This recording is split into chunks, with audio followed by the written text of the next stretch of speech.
Hi అండి, నమస్తే. Welcome to me ఇంటి వంట బై లక్ష్మి. మీ ఇంటి వంటలో ఈ రోజు జ్యూసీ బాదుషాని చేసి చూపిస్తున్నాను. అది కూడా చాలా సింపుల్ గా అన్ని ఇంట్లో ఉన్న వాటితోనే ఎలా ప్రిపేర్ చేసుకోవాలో చేసి చూపిస్తున్నాను. ఇందులో మనం బేకింగ్ పౌడర్ కూడా వాడలేదండి, అన్ని కూడా ఇంట్లో దొరికే పదార్థాలతోనే చేసుకుంటున్నాము. మీరు కూడా మీతో తప్పకుండా ట్రై చేయండి. మీరు ట్రై చేసే ముందు మాత్రం వీడియోని ఇక్కడ స్కిప్ చేయకుండా చూసిన తర్వాతే ట్రై చేయండి. వీడియోలో చెప్పిన టిప్స్ అన్ని ఫాలో అవుతూ చేశారంటే చాలా జ్యూసీగా ఉంటే పర్ఫెక్ట్ బాదుషాని ప్రిపేర్ చేసుకోవచ్చు. చూసారు కదా ఎంత జ్యూసీగా వచ్చిందో. ఇలాగే మీకు కూడా రావాలంటే వీడియోని మాత్రం ఎక్కడ స్కిప్ చేయకండి. ఇక లేట్ చేయకుండా వీడియోలోకి వెళ్ళిపోదాము. ఈ జ్యూసీ బాదుషాని ప్రిపేర్ చేసుకోవడం కోసం ముందుగా ఒక మిక్సింగ్ బౌల్ తీసుకుని అందులో ఒక స్టైనర్ పెట్టేసుకున్నాను. ఇందులో 2 కప్పుల వరకు మైదా పిండి వేసుకుంటున్నాను. ఇక నేను స్వీట్ షాప్ స్టైల్లో చేస్తున్నాను. మీకు మైదా ఇష్టం లేకుంటే గోధుమ పిండినే వేసుకోవచ్చు. ఈ 2 కప్పుల మైదా పిండిని కూడా జల్లించేసుకోవాలి. ఇలా జల్లించుకున్న తర్వాత ఇందులో బేకింగ్ సోడా 1/2 టీ స్పూన్ వరకు వేసుకోవాలి. అలాగే ఒక చిటికెడంత సాల్ట్ కూడా వేసుకున్నాను. 4 టీ స్పూన్ల వరకు మాత్రమే నెయ్యి వేసుకోవాలి, ఎక్కువ అవసరం ఉండదు. మొత్తం కూడా బాగా కలిసేటట్టుగా చేత్తో బాగా ప్రెస్ చేస్తూ కలుపుకోవాలి. వేసుకున్న నెయ్యి మొత్తం పిండికి పట్టుకునేలాగా కలుపుకోవాలి. ఇలా కలుపుకున్న తర్వాత చేత్తో పిండిని ఇలా ఉండలాగా చేస్తే ఉండలాగా రావాలి. ఇలా రాలేదు అనుకుంటే ఇంకొద్దిగా నెయ్యి వేసుకోవచ్చు. నాకైతే 4 టీ స్పూన్ల నెయ్యి కరెక్ట్ గా సరిపోయింది. ఇందులో 3 టీ స్పూన్ల వరకు పెరుగు వేస్తున్నాను. పెరుగు కూడా కమ్మగా ఉన్న పెరుగు వేసుకోవాలి, పుల్లటి పెరుగు వేసుకోకూడదు. మొత్తం కూడా బాగా కలిపేసుకోవాలి. పెరుగు వేసి కలిపిన తర్వాత నీళ్లు ఎక్కువ పట్టవు, కొద్దిగా నీళ్లు మాత్రమే ఇలా వేసేసుకొని చిలకరిస్తూ కలుపుకోవాలి. పిండిని మరి సాఫ్ట్ గా కలపకూడదు. వీడియోలో చూపిస్తున్నట్లుగా పైనే కలుపుతూ ఇలా ఉన్నప్పుడు పిండి మొత్తాన్ని కూడా ఒక ఉండలాగా చేసుకోవాలి దగ్గరికి. వీడియోలో చూపిస్తున్నట్లుగా పిండి మొత్తాన్ని కూడా కలిపేసుకున్న తర్వాత మరి పిండి అనేది ఎక్కువ సాఫ్ట్ గా సాగినట్టుగా ఉండకూడదు. వీడియోలో చూపిస్తున్నట్లుగా ఇలా ఉండాలి, పొరలుగా. ఇంకా ఇలా తుంచితే తురిగిపోయేటట్టు ఉండాలి, సాగకూడదు పిండి అనేది. అప్పుడే మనకు పర్ఫెక్ట్ బాదుషా వచ్చేస్తుంది. పాకాన్ని పీల్చేసుకొని ఇలా పిండిని పైనే కలుపుకోవాలి.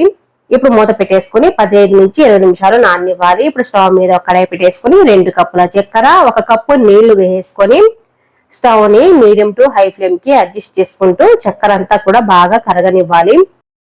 చక్కెర కరిగిన తర్వాత ఒక చిటికెడంతా కుంకుమ పువ్వు, అలాగే 1/2 టీ స్పూన్ యాలకుల పౌడర్ కూడా వేసుకొని స్టవ్ ని మీడియం ఫ్లేమ్ లో పెట్టేసుకొని మొత్తం కూడా బాగా కలిసేటట్టు కలిపేసుకోవాలి. ఇక్కడ కుంకుమ పువ్వు అనేది ఆప్షనల్ మాత్రమే, మీ దగ్గర ఉంటే వేసుకోండి, లేకుంటే లేదు. ఇలా బాగా మరుగుతూ ఉన్నప్పుడు పాకాన్ని చెక్ చేసుకోవాలి. ఇక్కడ మనకు పాకం అనేది తీగ పాకం కూడా ఉండాల్సిన పని లేదు, కొద్దిగా అంటుకున్నట్లు జిగురుగా ఉంటుంది కదా, అలా ఉంటే సరిపోతుంది. ఇలా వచ్చేసిన తర్వాత మూత పెట్టేసి పక్కన పెట్టేసుకోవాలి. పాకం అనేది రెడీ అయిపోయినట్టే. ఇప్పుడు పిండి కూడా బాగా నానిపోయి ఉంటుందండి. నేనైతే 20 నిమిషాల తర్వాత చూస్తున్నాను. పిండిని మళ్ళీ ఒకసారి కలపకూడదు. డైరెక్ట్ గా పిండిని ఇలా చేత్తో తీసినప్పుడు మనకు తెలుస్తుంది పిండి బాగా పొంగినట్టుగా, కొంచెం ఫ్లఫీగా అనిపిస్తుంది పిండి. ఇలా కొద్దిగా తీసుకుంటూ ఉండలాగా చేసుకుంటూ వీడియోలో చూపిస్తున్నట్లుగా ఇలా 2 చేతులతో ఇలా ప్రెస్ చేసుకున్నాం అనుకోండి, బాదుషా చాలా పొరలుగా వచ్చేస్తుంది. ఇలా చేసుకొని మధ్యలో ఇలా రంధ్రం లాగా పెట్టుకోవాలండి. 2 వైపులా కూడా ఇలా రంధ్రం లాగా పెట్టుకోవాలి. పెద్ద రంధ్రమే పెట్టుకోవాలి, ఎందుకంటే ఆయిల్లో వేసినప్పుడు మనకు ఈ బాదుషాలు పొంగుతాయి. ఎంత రంధ్రం పెట్టినా సరే మరి దగ్గరికి వచ్చేసి బొడిపోతూ ఉంటుంది. కాబట్టి పెద్ద రంధ్రంగా పెట్టినప్పుడే బాదుషా మధ్యలో కూడా చాలా బాగా ఉడికిపోతుంది. మిగతా మొత్తం కూడా ఇలాగే చేసుకోవాలి. ఇలా ప్రెస్ చేసుకుంటూ ఇలా తిప్పుతూ ఉన్నామంటే మనకు చాలా బాగా పొరలుగా కనిపిస్తూ మంచి డిజైన్ లో కూడా కనిపిస్తుంది బాదుషా. అన్నిటినీ కూడా ఇలాగే చేసుకొని రెడీగా పెట్టేసుకోవాలి. నేనైతే అన్నిటినీ కూడా ఇలాగే చేసుకున్నాను. ఇలా అన్నిటినీ చేసుకున్న తర్వాత ఇప్పుడు స్టవ్ మీద కడాయి పెట్టేసుకొని డీప్ ఫ్రైకి సరిపడా ఆయిల్ వేసుకోవాలి.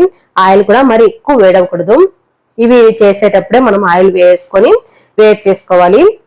ముందే వేడి చేసుకున్నామంటే ఆయిల్ ఎక్కువ వేడైపోతుంది. ఒకవేళ ఆయిల్ ఎక్కువ వేడైపోయింది అనుకునేటట్టయితే స్టవ్ ఆఫ్ చేసుకోవాలండి. స్టవ్ ఆఫ్ చేసి కొద్దిగా చల్లారిన తర్వాతనే బాదుషాలు వేసుకోవాలి. ఇప్పుడు చూసారు కదా, ఆయిల్లో కొద్దిగా పిండి వేసి చెక్ చేస్తున్నాను. పిండి వేసిన వెంటనే కాకుండా స్లోగా పైకి రావాలి. అప్పుడే బాదుషాలు లోపల వరకు చాలా బాగా ఉడికిపోతాయి, పిండిగా లేకుండా. ఒక్కొక్కటిగా ఆయిల్లో వేస్తున్నాను. స్టవ్ ని లో ఫ్లేమ్ లో పెట్టే వేసుకోవాలి. హై ఫ్లేమ్ లో కానీ మీడియం ఫ్లేమ్ కానీ పెట్టకూడదు. మనం మీడియం కానీ హై ఫ్లేమ్ కానీ పెట్టామంటే బాదుషాలు తొందరగా కలర్ వచ్చేస్తాయి, కానీ లోపల పిండి పిండిగా ఉంటాయి, అంత టేస్టీగా అనిపించవు. పర్ఫెక్ట్ బాదుషా అనేది రాదు. పర్ఫెక్ట్ బాదుషా కావాలంటే వీడియోలో చెప్పిన టిప్స్ అన్ని ఫాలో అవుతూ చేసుకోవాలి. ఇప్పుడు కొద్దిగా మనకు పైకి తేలినట్టు కనిపిస్తున్నాయి కదా, అలాగే కొద్దిగా కలర్ కూడా మారినట్టు ఉంది కదా. ఇప్పుడు మరోవైపు తిప్పేసుకోవాలి. వెంటనే గరిట అనేది పెట్టకూడదు. స్టవ్ ని లో ఫ్లేమ్ లో పెట్టేసుకొని ఇలా రెండు వైపులా తిప్పుకోవాలి. ఎక్కువ టైం తీసుకుంటుంది బాదుషా చేసుకోవడం కోసము. మిగతా ప్రాసెస్ అంతా కూడా ఈజీగానే అయిపోతుంది, కానీ ఇక్కడ ఉడికేటప్పుడు మాత్రం కొద్దిగా టైం తీసుకుంటుంది. ఓపిక్గా చేసుకున్నప్పుడే మనకు పర్ఫెక్ట్ బాదుషా అనేది వచ్చేస్తుంది. తొందరగా చేసామంటే ఇవి కలర్ ఏమో వచ్చేస్తాయి, కానీ లోపల పిండి పిండిగా ఉండిపోతాయి. పర్ఫెక్ట్ బాదుషా రాదు. చూసారు కదా, ఇలా రెండు వైపులా తిప్పేసుకున్నాను. మొత్తం కూడా ఇలా కలర్ లేకి వచ్చేసిన తర్వాత ఇప్పుడు స్టవ్ ని మీడియం ఫ్లేమ్ లోకి మార్చుకోవాలి. మీడియం ఫ్లేమ్ లో పెట్టేసుకొని ఇంకొద్దిగా కలర్ వచ్చేంత వరకు వీటిని ఫ్రై చేసుకోవాలి. చూసారు కదా, ఇలా వచ్చేంత వరకు ఫ్రై చేసుకుంటే సరిపోతుంది. ఈ బాదుషాలు పైనుంచి క్రిస్పీగా లోపల సాఫ్ట్ గా చాలా బాగుంటాయండి. తప్పకుండా ట్రై చేయండి. వీడియోలో చెప్పిన టిప్స్ అన్ని ఫాలో అవుతూ. చూసారు కదా, వీడియోలో చూస్తుంటే తెలుస్తుంది కదా ఎంత బాగా పొరలుగా కనిపిస్తుందో బాదుషా అనేది. ఇలాగే మీకు రావాలంటే వీడియోని స్కిప్ చేయకుండా జాగ్రత్తగా చూసిన తర్వాతే ట్రై చేయండి. అసలు పాడయ్యే ఛాన్సే ఉండదండి. వీడియో ఏదైనా సరే జాగ్రత్తగా చూస్ చేసుకున్నామంటే పాడయ్యే ఛాన్సే ఉండదు. ఇప్పుడు డైరెక్ట్ గా ఆయిల్ నుండి తీసేసిన బాదుషాల్ని గోరువెచ్చగా ఉన్న పాకంలో వేసుకోవాలి. అప్పుడే ఈ బాదుషా పాకాన్ని చాలా బాగా పీల్చేసుకుంటుంది. అన్నిటిని కూడా ఇలాగే వేసుకున్నాను. ఇప్పుడు మళ్ళీ ఒక వాయి వేసుకోవాలి అనుకున్నప్పుడు స్టవ్ ఆఫ్ చేసుకోవాలండి. ఆయిల్ బాగా వేడిగా ఉంటుంది కదా, కొద్దిగా వేడి చల్లారిన తర్వాతనే మరొక వాయి బాదుషాలని వేసుకోవాలి. అప్పుడే చాలా బాగా లోపల వరకు ఫ్రై అయిపోతాయి. అన్ని బాదుషాలు ఒకేలా వచ్చేస్తాయి. ఈ బాదుషాలు పాకంలో 5 నుంచి 10 నిమిషాలు నాననిస్తే సరిపోతుంది. ఎక్కువసేపు అవసరం ఉండదు. మరి ఎక్కువసేపు పెట్టేసామంటే మెత్తగా అయిపోతాయి, ఎక్కువ పాకాన్ని పీల్చేసుకొని. కాబట్టి 5 నుంచి 10 నిమిషాలు నాననిచ్చేసి పక్కన తీసేసుకోవాలి. ఇలా తీసేసిన తర్వాత పాకంలో మరొక వాయి వేస్తే సరిపోతుంది. చూసారు కదా, అన్నిటిని కూడా ప్లేట్లోకి తీసేసుకుంటున్నాను. మీకు ఇష్టమైతే పైనుంచి బాదం పప్పుతో కానీ పిస్తా పప్పుతో కానీ గార్నిష్ చేసుకోవచ్చు. నేనైతే ఇక్కడ బాదం పప్పుతో గార్నిష్ చేసుకుంటున్నాను. అంతేనండి, చాలా పర్ఫెక్ట్ అయిన జ్యూసీ బాదుషాని ఇంట్లోనే ఈజీగా ప్రిపేర్ చేసుకున్నాం కదా. అది కూడా అన్ని కూడా ఇంట్లో దొరికే పదార్థాలే కదా. మీరు కూడా తప్పకుండా ట్రై చేయండి. మీరు ట్రై చేసే ముందు వీడియోను మాత్రం ఎక్కడ స్కిప్ చేయకుండా చూసిన తర్వాతే ట్రై చేయండి. అప్పుడే చాలా జ్యూసీగా ఉండే బాదుషాలు ఇంట్లోనే ఈజీగా ప్రిపేర్ చేసుకోవచ్చు. మరెందుకు ఆలస్యం, మీరు కూడా ట్రై చేసి చూడండి. నాకు కామెంట్ సెక్షన్ లో తెలియచేయండి. ఈ రోజు ఒక కప్పు శనగపిండితో నోట్లో వేసుకుంటే అలా వెన్నలా కరిగిపోయేలా ఉండే ఒక స్వీట్ ని చేసి చూపిస్తున్నాను. అది కూడా చాలా సింపుల్ గా 10 నిమిషాల్లో ప్రిపేర్ చేసుకోవచ్చు. ఎప్పుడన్నా ఇంటికి చుట్టాలు అనుకోకుండా వస్తే ఇలా స్వీట్ చేసి పెట్టండి. వాళ్ళు మిమ్మల్ని అయితే మెచ్చుకోకుండా అస్సలు ఉండలేరు. ఇక మనం లేట్ చేయకుండా ఉడలేకి వెళ్ళిపోదాము. ముందుగా స్టవ్ మీద కడాయి పెట్టేసుకుని 1/2 కప్పు నెయ్యి వేసుకున్నాను. నెయ్యి వేడిన తర్వాత సన్నగా తరిగి పెట్టుకున్న బాదం పప్పు, కొద్దిగా జీడిపప్పు కూడా వేసుకొని స్టవ్ ని లో టు మీడియం ఫ్లేమ్ కి అడ్జస్ట్ చేసుకుంటూ దూరగా వేయించుకోవాలి. ఇవి కొద్దిగా ఫ్రై అయిన తర్వాత ఎండు ద్రాక్ష కూడా వేసుకొని ఎండు ద్రాక్ష బెలూన్స్ లాగా ఉబ్బేంత వరకు వేయించేసుకుని ఒక పళ్ళెంలోకి తీసేసుకుంటున్నాను. ఇప్పుడు కడాయిలో నెయ్యి ఉంది కదా, ఇదే నెయ్యిలోనే స్టవ్ లో ఫ్లేమ్ లో పెట్టేసుకొని 1 కప్పు శనగపిండి వేసుకుంటున్నాను. అలాగే 2 టేబుల్ స్పూన్ల వరకు బొంబాయి రవ్వ కూడా వేసుకొని స్టవ్ ని లో ఫ్లేమ్ లో పెట్టేసుకొని వేయించేసుకోవాలి.